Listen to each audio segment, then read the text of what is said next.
we'd go to ball games and stuff, and we're walking down the corridor on a staircase. Ken's looking at the DWD piping and the hangers and all that stuff constantly. So what KJ's talking about is that we go to the Mercedes-Benz Stadium, and I've done this. I've been with Ken. We're walking out, and he and KJ they're walking really slow. I'm like, dude, can we just get out of here? And they're looking up. Next thing you know, I'm in plumbing hell. No, I'm enjoying it.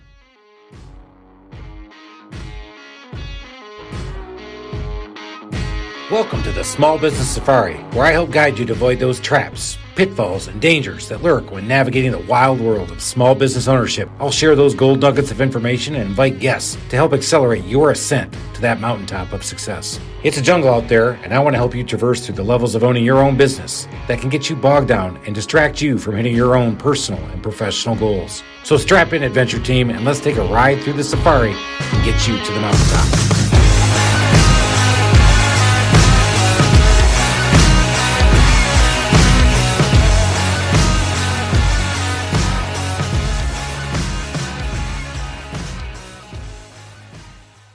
Hey, everybody, it's Chris again, and we are back with another great episode with the Small Business Safari. And we have been talking before we got online. Alan once again told me, oh, Chris, please, can you just hit the record button? I am so sick of hearing you talk, because you're not sick of hearing me talk. You're just saying I say some great things beforehand, so I did it again. So what did I say beforehand? What I said was we all have a definition of success. And for a lot of us, it might look like Scarface. You know, I snorted cocaine, I got the big boat, I got the airplane, I got the helicopter, I got the bimbos all over. But if you remember the end of that movie, it didn't kind of end like we thought it would. No. Okay. Say hello to my little friends. Say hello to my little friends. And so with that, we say, because of every episode, Cheers. Cheers. And we say hello to our little friends here in the studios. We got Ken Cornwall and KJ Cornwall back in studio with us. If you haven't listened to our previous podcast with them, these guys have a great story. Ken has 54 patents, has an incredible business around the plumbing manufacturing sector. There are so many different ways, so many different layers. This guy, over 65 years in business, could go. I didn't think we could get it all done in only one episode. I honestly think we could probably have a whole year full of great stories, because I've learned so many things from him. But as we talked about this, let's go back to that definition of success. Scarface's wasn't too cool. But in the contractor world, which Ken was a plumber and now is a plumbing manufacturer and a distributor of products, and KJ was a grunt in the warehouse, and he came out, and now he's out, and he's actually got a desk job. So congratulations, KJ. Did a great job there, buddy. So now we talk to other contractors. Every time we talk to somebody else, they're always tonning. They're always successful. They're always on vacation. Shut up, Alan. Mm-hmm. I'm actually just surprised to even see you here in the office. You won't see me here next week, buddy. No. Where are you going? That'd be España. Yes, right. Oh. X going to Spain. Well, it's a... I got that. For those of us who are not Spanish speaking on the podcast, España. So we always look at other people and always go, wow, I wish I had that.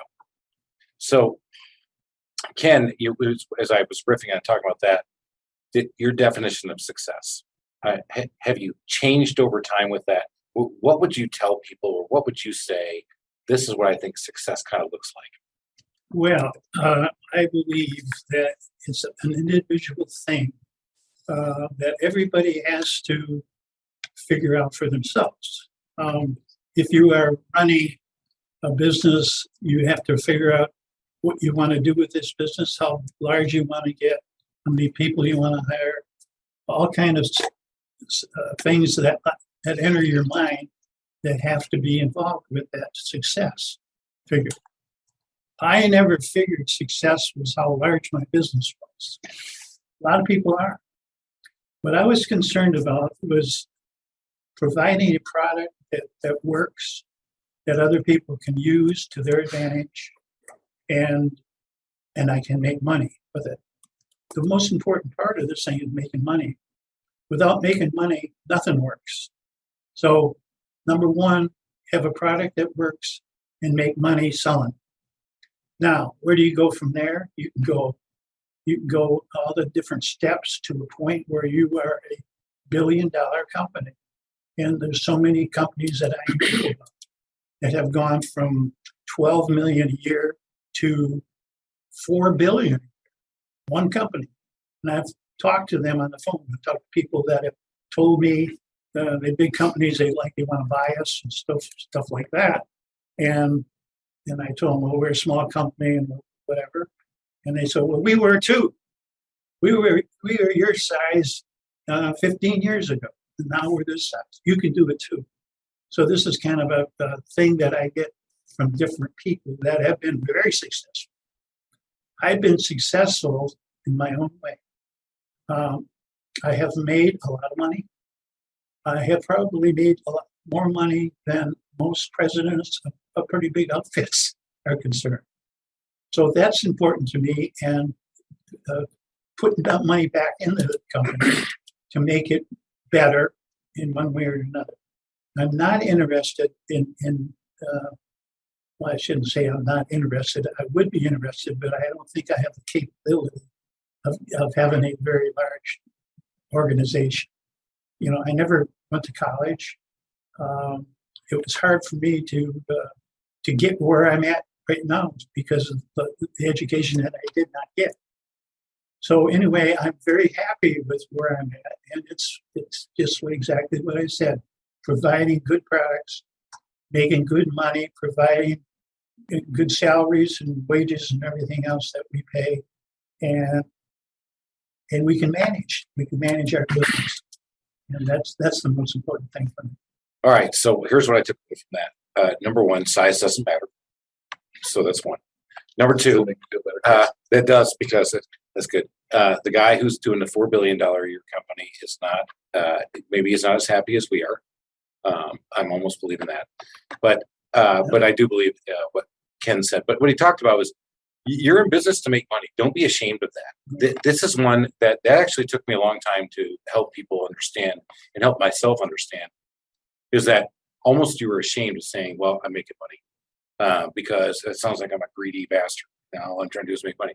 No, if the company is making money, it makes you a strong, viable entity that can overcome people who didn't pay you, recessions that may be looming, i.e. 2022, which is what we're looking at now. So a strong company, a strong balance sheet means you're making money. It doesn't mean that I'm tonning it and I'm going out there and get the big go fast boat and I'm driving around Lake Lanier and trying to knock people down and then getting on my airplane and flying down to Miami. It just means that I have a strong balance sheet, but I also am taking care of my family, take care of myself. Because if you're in a strong financial position, do you think you make better decisions than you do when you're in a weak financial position? It gives you the ability to make better decisions. Yeah, it doesn't necessarily mean you make them. You're not making them with a gun to your head. Right. Yeah, that's exactly right. Yeah. But I want to jump in here because, you know, it sounds like what we're saying is the most important thing is to have a product to make money. But I'm also hearing, well, we kind of got lucky here. Well, we kind of got lucky there. And what's really underlying there is you can make a lot of money and be an ass, or you can make a lot of money and have good relationships and take care of your people along the way, do it the right way.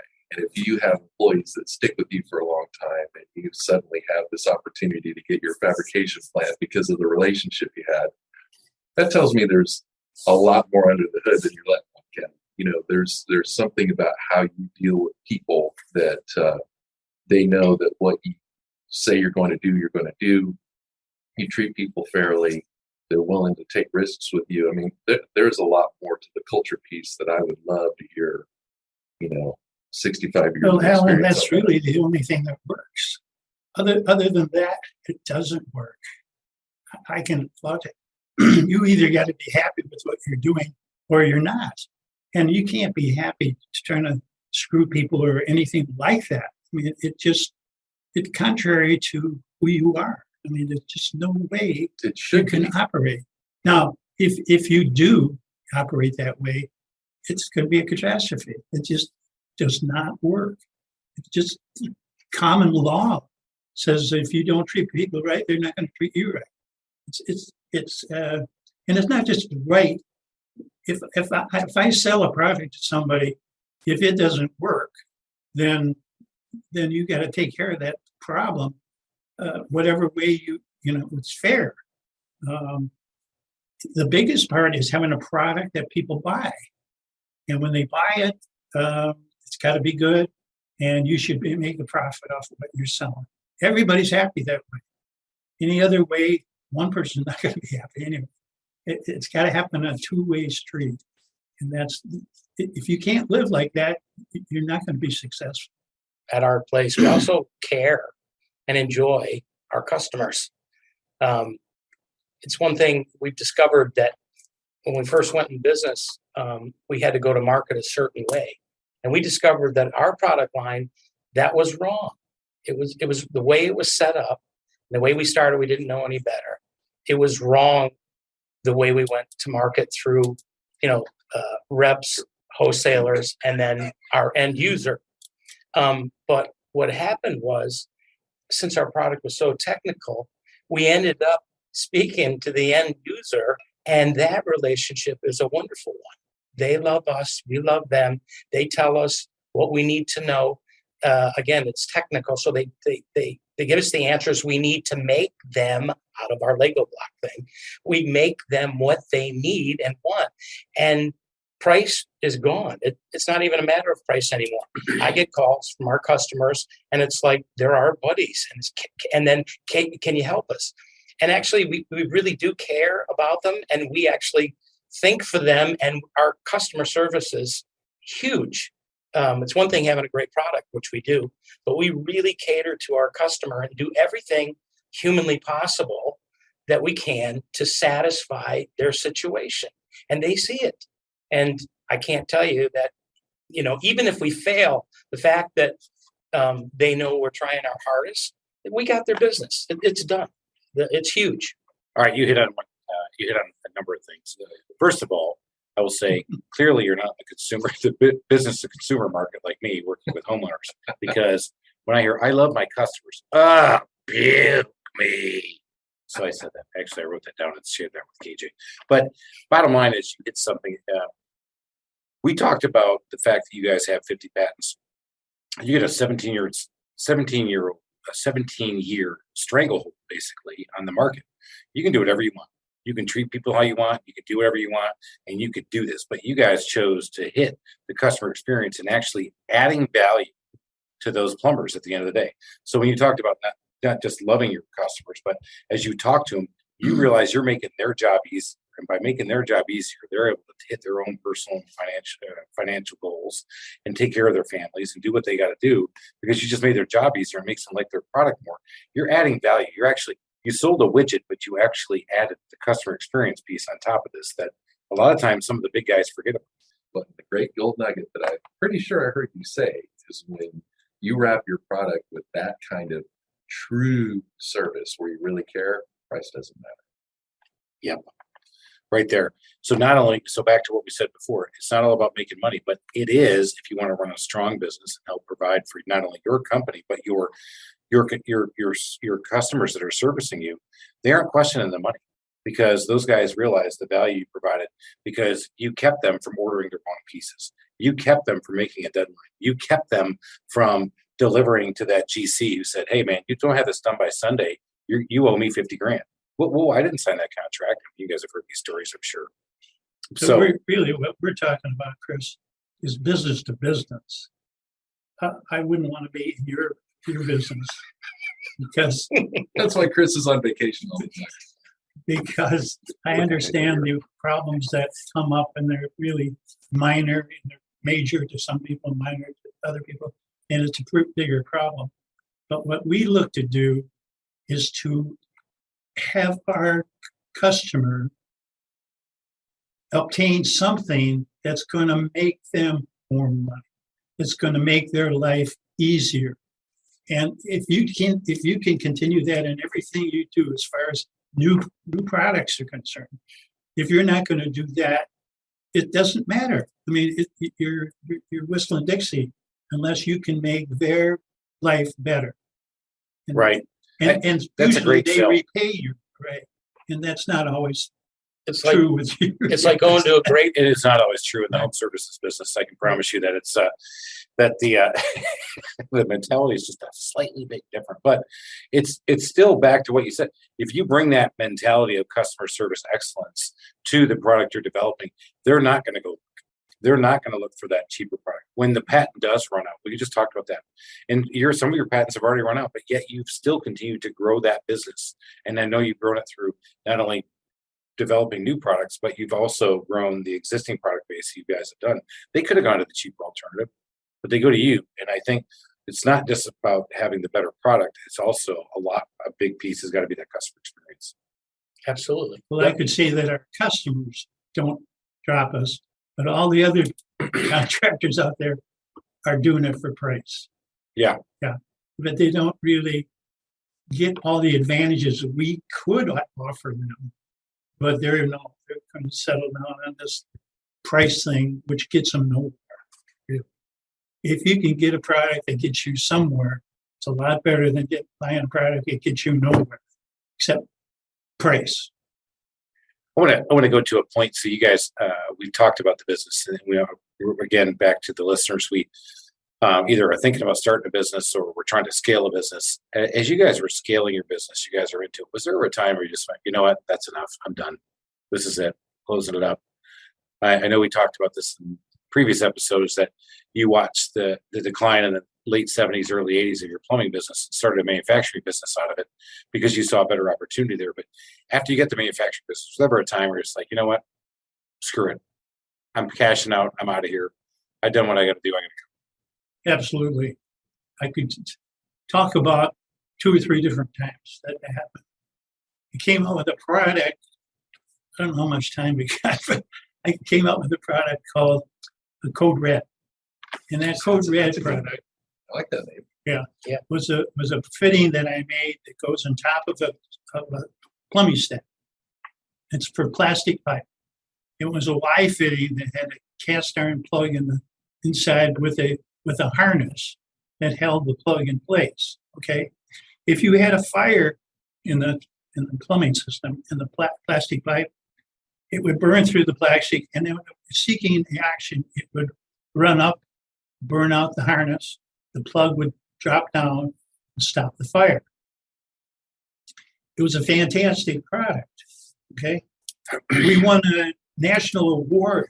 The Nova, the 1992 Nova Award, my dad won. The Nova Award. I would say, and the fact is that all the other products out here, they have a wrap strip type of thing that goes on the bottom of the penetration going through. So if you had a fire, this thing was supposed to close off, which it could, but if the fire was there. Now, if the fire started down by your socket there and burned through a plastic down there, that fire would go up and it would bypass the wrap strip. It burns on the inside out. So we were just at the moment where we won an award, everything happened, sounded great. Yep. We could You're on top of the world. One of the world. Yeah. I'm going to sell this product to the moon, and I'm saving people's lives. You had to get on stage, make a speech. and we're doing it the best way Crowd. possible. They weren't. They were doing it their own. Okay. So what happened is these people were using not only on plumbing lines, well, roof drains are also plumbing lines too. So they were using on the roof drains. They were go floor to floor. You pick up a roof drain. So if you can imagine the water, let's say we So have a condo this- down. Most of the stuff was in Florida, on the beach, All right. Alabama, Mississippi.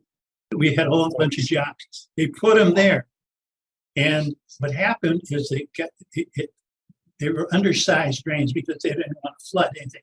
So they're going to hold it back on the roof as long as they can. So this created a real problem with us because the water was churning up and down. Okay. And what happened? It would break the harness just by the water flowing in there. Boom, boom, boom, boom, like that. Just, It was a polyethylene harness that held it. Okay. A cast iron. okay, so they called us, and we had lawsuits coming out our butt. Not because of fire damage. We're having lawsuits because the water And would not on get the stopped plumbing and go up. Not on the plumbing lines, the Oh, the sanitary lines. It was the Rainwater. stormwater. So you're a great product. You won the award. You're on the thing. You got the Nobel Peace Prize in the hand. You're going up and down. I've made it. I'm God. Look at me. I'm on top of the world. Next thing you know, here comes a lawsuit. Yeah. You're one of them. You're like, wait a minute, what's going on here? Not only one lawsuit, about hundreds. How many? Hundreds. We had lawsuits everywhere. Oh my God. Yeah. I'm actually. What So would you now think? what? Yes, time to pack up. What would you So- think? Can we shut the door? Can So- we change our name? Let me say Can that what, be ProVent? Lock the door and get the hell out of there. Right? Oh my God. let me just tell you what happened. I don't think Ken made it clear. What happened is the harness prematurely gave way, and let's call it a cast iron ball, fell into the main stack and plugged it. So what happened is the water blew out of the walls Yeah. of these $1 million condos. So I'm thinking we're like talking flooding. I'm thinking like Bruce Willis and Die Hard. I mean, water going everywhere, shit's Correct. flying everywhere, fire going everywhere. No fire, but I get Right. it. So now you're getting lawsuits, and you didn't get just one. You got hundreds. Yeah. Yeah. Now what? Class action. It was a class action suit. And so Well, we had a number. We had like 12 condos in a row on the beach. There were all our products in there.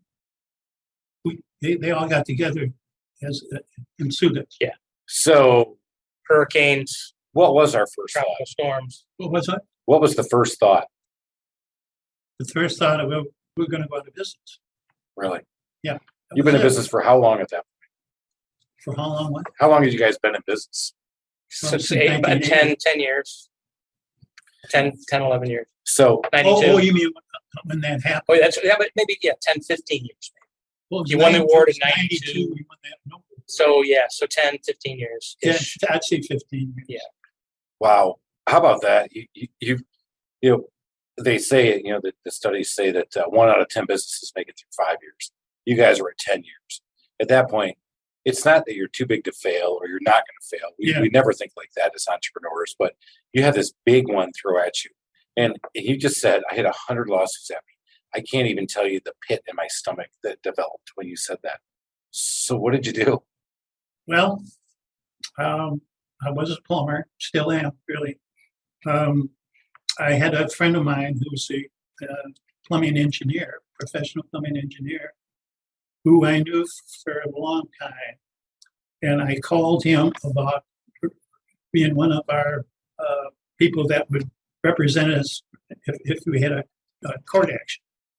And so he explained to me what they were doing in all these coastal areas about not flooding, reducing. They designed the drains wrong for our product. So you guys went on the offense.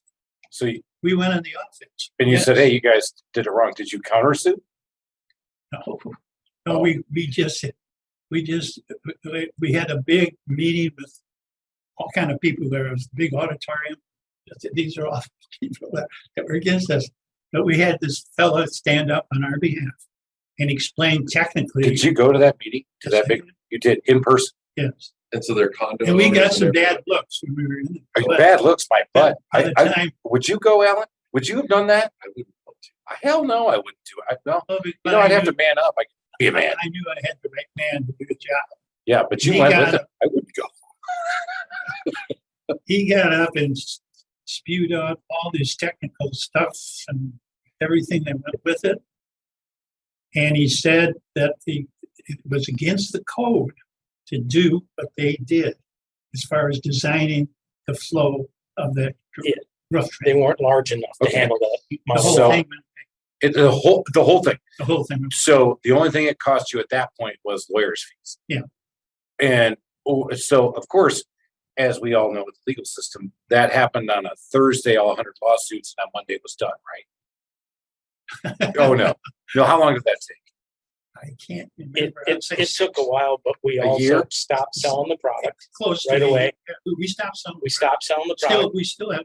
So were you still developing product, or did you have to be so distracted with this for a year to go through this lawsuit and defending it and working on it? Did it disrupt your business that far? And over that year, were you still thinking, oh my God, I might still lose Yeah, this? we designed another product that took its place. That's all. There you go. Correct. So sometimes when you're faced with option A and that's all you can see, sometimes option B and C are there. You just got to see them. Yeah. So when the pandemic hit, all we could see was that, oh, this means the world's closing down. We're all done. But it was hard for me to look at option B and C of saying, you know what, in my business, people are actually going to want to stay at home and going to be at home more. I can do more work. Well, but they won't let me in their house. So do I close my business? Do I shut it down? Or do I just weather the storm? And of course, I was in a good financial position. I could handle it. We weathered the storm, and then we came out of this thing even better. But when you're staring at lawsuit, closing my business, it is hard to pivot and say, you know what, I just developed another product. You know what, I just decided to develop another line so I can do something else. Well, we benefited the fact that it was a class action. It became a class action suit, which is we had both. We did have, but I learned back in the day that, you know, since it was a class action suit, if once it's over, no one else could come back and sue you again. Yeah, that's a good I mean, a lot of people don't realize that. Yeah, but that because the legal system, helped us. When that happens, you know, we're going to get a lawyer on here to come talk to us a little bit about what to do when different legal situations present themselves. But the thing I told even my kids is the minute you get in the system, your job is to get out as fast as possible. Well, and they will not let you get out fast. All the other lawsuits are dropped because once they found out what the cost was, they didn't want to go to court and spend a lot of money and have the same guy tell them what the problem was. Right. So we were but we sold many code reds and many jobs, and even to this day, we get phone calls saying, "Hey, KJ, can I talk to you? I got this wire fitting." Never saw it before. And and we're replacing stuff. And oh boy! So we sold parts and pieces for 15 years. Wow. And but we knew we had a relaxing way about us, and we knew it was over with, and we just either had to provide these people with replacement parts or not. And then eventually, those molds and those tools were shot, and we weren't going to run them anymore. So it's I had a call today about one code red today. Yeah, but I'm all confident now to tell him what to do, and he's going to use a fire collar because usually it's just some guy's going to fix it, some plumber that's in there to fix it. And I thought, oh wow, there's another code red job. Wow. And he had to put a fire collar around it. I told him to take that cast iron ball and that harness out. I asked if the building sprinkled too. He said no. Okay, then use that solid donut or whatever they call it, fire collar. Carrie, you've had the incredible mind to be able to develop things, and we just talked about the time where you actually had to close the business. But let's talk about a time where something opened up your mind and you were in the flow, in the entrepreneurial flow. You're just like, I've got this great idea. It's come to me. And I know, KJ, you talked about the fact that just having this injection plant, at your fingertips to make whatever you think is coming up, kind of expanded your mind. How do you get in that? How do you get in that flow? How do you get in that mindset? Does it just hit you when you're in the bathtub? Does it hit you in the shower? About for 12 hours a day, that's all I think about. I think about problems, and I think about correcting those problems. I look, and that's not just for inventing things. It's like the change of the industry.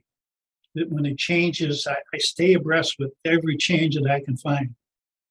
And I say, well, how is that going to affect me? Okay. And is this going to work for me? Or is it going to against me? Or is there something that's what I think about all the time. And I'm not proud of it. Because ask my wife. She says, you can't stop thinking about all that stuff. I said, I'm sorry. That's the way I'm happy. I'm happy. I'm happy. It's not a problem for me. Do I get to check a box for that? Maybe for you, but not for me. But we got a case right now that's happening. And it could be the biggest thing we've ever done. I think it will be. In fact, it will get me out of business, but it's going to be very lucrative for me. That's for sure. It's coming up. I can't tell you right now what that is, but it's happening right now. So I'll put us all on mute. You can just tell me because I'm going to go steal it. Of course, back to what we just realized. Yeah. There's no way I can steal anything because 5 minutes from now, I won't even remember what he said. So, Chris, when we'd go to ball games and stuff and we're walking down the corridor in a staircase, Ken's looking at the DWD piping and the hangers and all that stuff constantly. So what KJ's talking about is that we go to the Mercedes-Benz Stadium, and I've done this. I've been with Ken. We're walking out, and he and KJ they're walking really slow. I'm like, dude, can we just get out of here? And they're looking up. Next thing you know, honestly, I'm in plumbing hell. No, I'm enjoying it. These guys are like, see that? Well, that's that fee. Yeah. See, if he would have done that, that would have been cheaper. If he would have done this, that would have been more effective for him. That's what I think of every time I look at a plumbing job. I think you shouldn't have done that. You should have done this. The Just passion you save have money. for it. If you can save money, use less pipe, less fittings, that's the best job. Instead of trying to run all over the place with a lot of people do that. So it's not like you have this gambling addiction or you have this. We brought something up, but but you're not out golfing, you're not out drinking. You like thinking about plumbing for 12 hours a day. Yeah. Well, and enjoy it. Is there a plumbing thought Alcoholics Anonymous program? Is there a plumbing anonymous program? Well, I'm Ken, and I think about plumbing all the time. Hi, Ken. Welcome to this program. There's a lot of plumbers in the alcohol thing. It's really, exactly. It's really built into the family. My grandfather was a plumber. My uncle was a plumber. My dad was a plumber. My brother's a plumber. And nephew's a plumber. So I guess if I'm KJ, here's the question I'm asking. So after 65 years in business, now is the time you get the best opportunity and idea? Where the hell was it earlier, Dad? It's constant. I know. It's constant. I love it. So you're actually right now after 65 years in business, Chris, today. Yeah. I have the best idea. I love it. It's not so much the best idea, Chris. It's what I see develop in the industry, and I can take care of it. We can't tell them exactly, but we can tell them what it's about, kind of thing. We don't have to do that. That's all right. No, keep it there. When it goes big, goes live, just remember, you heard it first here on the Small Business Safari. Don't forget to go out there, rate, review, and follow us. And don't forget to go read my book, which this isn't mentioned at all. I know I need to, but I'm being overshadowed, man. I'm in the. I love these two guys so much. I can't even tell you how excited I am to have them here. So, Chris, I got to tell you what's funny is people still ask me, "Does your dad still go in to the office?" And I can't even answer that. I mean, he's there before I am. I mean, he's there every day, and like I said, he's thinking about it 12 hours a day. He's there at the office, and yet people think, "Well, how old's your dad?" and all that stuff. And we don't want to tell them, but they say, "Does he still go in?" People would do this. KJ, is your dad still working? He says, I'm 72 and I'm still doing what I'm doing. I said, well, then you don't want to know. You don't want to know. You don't want to know. Yeah. So age is a number. You've proven that over and over. One of the best lines I've ever heard from Ken and KJ is back when I was working at the bank. I was still stuck in the zoo and thinking that my life was just total shit. I didn't like it. And Wednesday night, we were all together and we were having dinner together, and the kids were out playing, and there was a bunch of guys at the table, and the ladies had taken off. It was like this guys at the table, and just right now I'm going to tell you, it looked like King Arthur at the court, and Ken was the king, and the court we were just kind of hanging and watching. And a conversation came up, and we were all kind of let's face it, I was being whiny. It wasn't everybody, it was me, and I was whining, and he said, Chris, I think if you look around the table, we would all put our issues on the table, kind of like we're playing cards. We'll put our issues on the table. And when we're done, everybody explains their issue. When you're done, everybody will probably take their same issue back.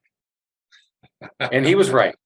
No, we were going to take somebody else's issue in place of yours. Yeah. And what happened is everybody took their own issue own issue back. Yeah. So sometimes when you look at everybody else, we talked about this definition of success, or, oh my gosh, I have 100 lawsuits on me. Would you take that? No. Right. And so when you feel like you have the weight of the world on your shoulders and nobody else wants it, when you compare yourself to others, not that misery loves company, but the point is, wouldn't you rather run with the devil you know? And that's the issue you have at hand. And sometimes you need to embrace that to get through that thought process. Because every morning we wake up, we solve problems. Contrary to that, Chris, if you had 100 lawsuits against you and you knew you could beat them, you would take them back, Yeah. and it would be fun. As long as you know you could beat them. So I win the award. Honestly, here's what I would do. I would have had that award. I would have taken those 100 lawsuits. I would have had somebody take a picture of me on top of the 100 lawsuits with me with one finger and one trophy in the air going, take that, baby, take that. It's still a great product. But then again, that's why I didn't develop the product or come up with it, because I'm too immature to handle it. And are we going to talk about the other one too?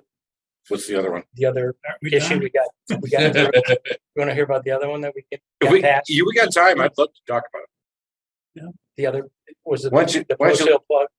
What? The Pro Seal plug. Oh, yeah. That was the other one we wanted to quit, right? All right, so there's another one. All right, so you don't have to explain everything about what happened, but tell us what happened, how many people, and then boom, it came at you. I'd like to hear a little bit more about how it was presented to you. Was it dripped out to you, or was it just like one big massive boulder flying at you? But yeah, explain a little bit more about what It was happened. a boulder, Really? same kind of thing. Into the detail, but it's similar. Yeah, thing. yeah. We were around first. We had our product out first. Yeah. And our product was a water penetration where people ran usually metallic pipe for water. Copper was a big Copper. one. Copper was a big deal back in the day, and that's what our system. It was great. And another thing we didn't even talk about was when Ken would do these fire tests and stuff. He kind of learned every time he did it. And this particular penetration was for water, and it went through our sleeve, and there was a grommet that held the pipe within the sleeve. And it took from 1/2 inch copper all the way to 1.5 inch copper. And we have all these plugs that have holes in them, and they're split. They go around, and they're made of different kind of plastics. I don't know what the material was, but we were around for a long time. And then they changed out in the industry. This is what he's talking about, staying up with what's happening. They changed from copper to CPVC pipe. PEX pipe. And CPVC back in the day, there was a company called BF Goodrich. Have you heard of them? I've heard of that one. Okay. They produced something called Flow Guard Gold, which was, they came up with a new pipe. It's going to replace copper. And you don't think of things like this. But what happened was we still sold our system for water, but instead of copper going through with our grommet made of a flexible PVC, what happened was over time, it would cause failures in the BF Goodrich product, Okay. the Flow Guard Gold. Got it. Water pipe. So if there is a failure Is in that water bad? pipe, that's bad. That's So bad. pipe So- failure is bad. So what We've I established remember that. is And having it happen at BF Goodrich's part, so It's even worse. for the listeners out there, if they were a kid that fished and you had a tackle box and you had those rubber worms, the rubber worm would lean against the bobber, and some of you can relate to this. It would kind of eat away at the bobber. There was a chemical reaction that took place without any heat or cold or anything. It was the plasticizers leached into one another, and so here we were in business, and the Flow Guard Gold just came out. Then all of a sudden, Well, we didn't the know culprits. where they were going to use the water pipe. We didn't know whether they were going to use it, and here we find out they're using it on CPVC, and we thought, well, that's okay. That should be all right. We found out that the material, it's a flexible PVC material, which is flexible. It's looked like rubber. It's not. It's right? flexible PVC. It's got plasticizers in it that make it soft. So what happens is the plasticizers leached into the PVC, made it soft, and sooner or later, I'm not laughing, but Yes, I you gotta say, I am, because yeah, you're laughing. I am laughing because I developed a great product, and out comes BF Goodrich, Yeah. and they totally F me. And then my worm is eating their bobber, That's Yeah. correct. Exactly. Your anchor, and that's why I'm laughing. your boat scratched my ankle. Come on, I was here first. Yeah, well, you're not big enough. All right, so what happens? Well, Came we out with got another through it. product. We, But they sued you? no, No. somebody sued. Yeah, oh yeah. Oh, the owners of condos and everything else sued us. Those condo owners are a litigious bunch, it would appear.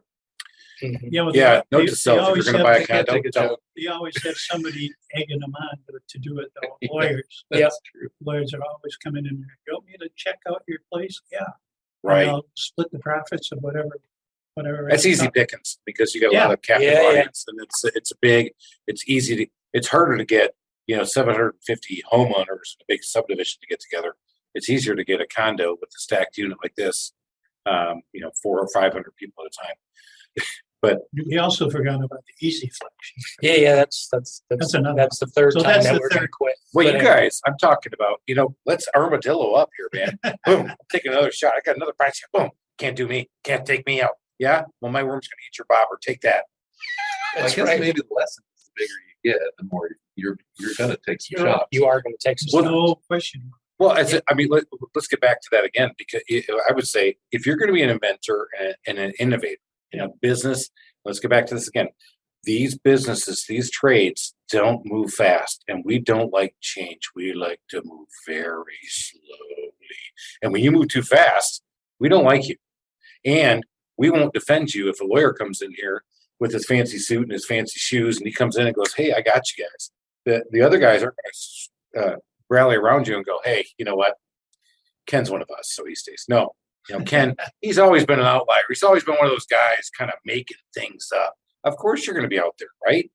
Actually, you said a mouthful, because there's people in different areas that love to turn us down, and I see it all the time.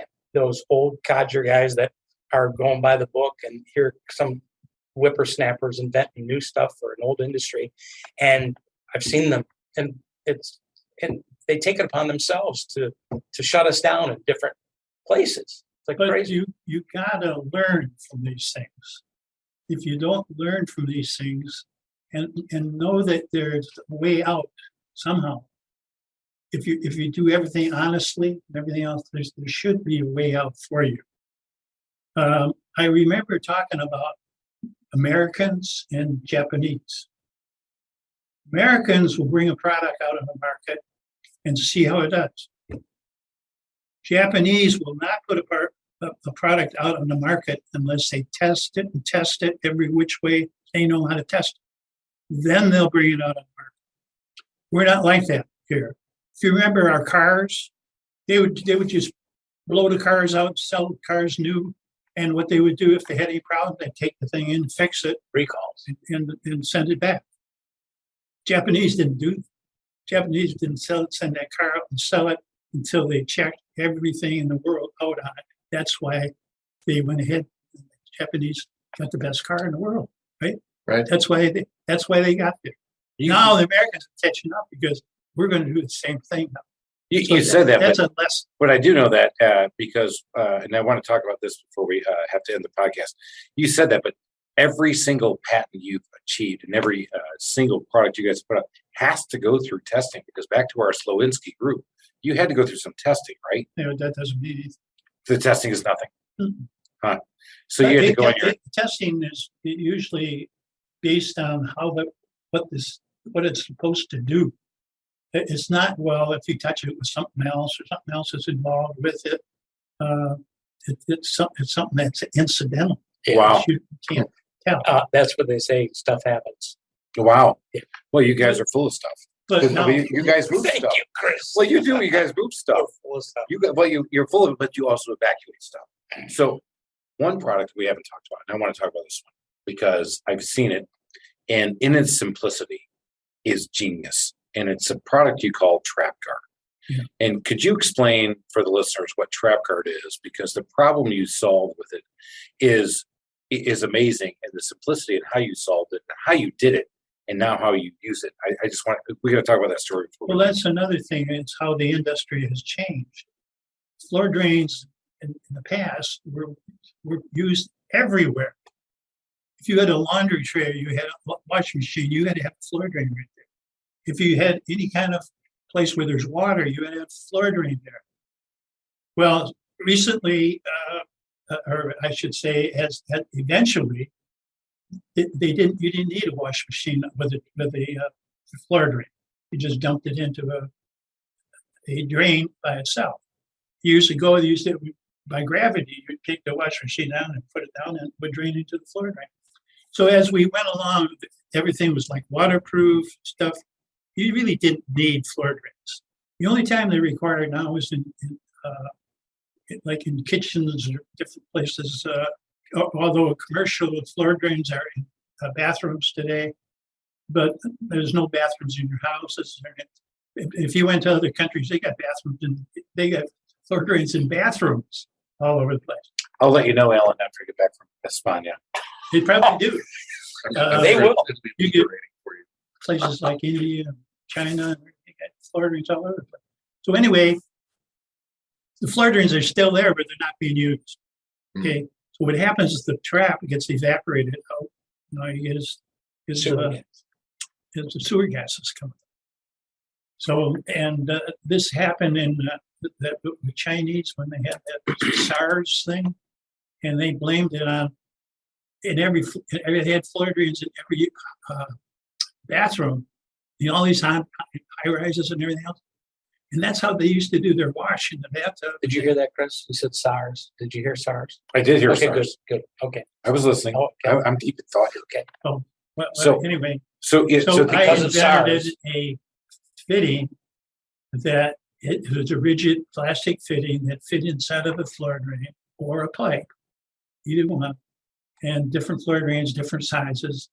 And it had a flexible PVC rubber bottom. And the rubber bottom was closed with a curl.